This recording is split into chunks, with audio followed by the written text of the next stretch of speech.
Jesus was arrested and the disciples left him alone. Everyone went on his own way. What happened while he was by himself with his enemies? Stay here and we will talk about it. Jesus was taken to the house of Annas, who happened to be the father-in-law of Caiaphas, who was the high priest that year. And there they gathered the council, composed by the elders and the priests and the teachers of the law. Everyone was trying to find a proof to condemn Jesus. So one by one, the false witnesses came and gave their testimony, but they did not match.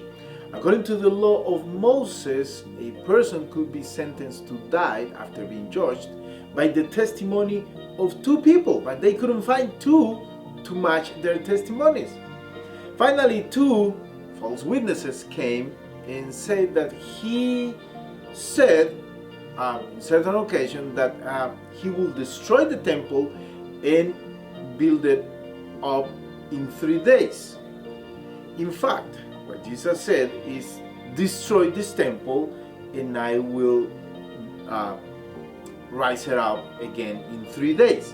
But he was referring to himself. He was saying, if you destroy me, if you kill me, I will rise in 3 days. So finally, the high priest said, tell us, are you the Christ? And Jesus had remained silent for the whole time. But at the question of the high priest, he said, I am. And you will see the Son of Man seated at the right hand of the Father, coming on the clouds of heaven. And they said, this is all we need.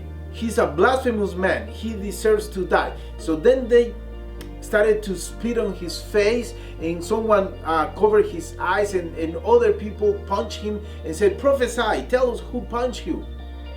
It is interesting how far the weaknesses in the stubbornness of the people can go when they don't want to accept someone who thinks different than them. What would you do if you find someone who brings the word of God to your town and makes these kind of signs? Would you accept him? Would you accuse him? Or would you condemn him because your interpretation of the Bible is the only one that is right? Think about your answer. See you tomorrow.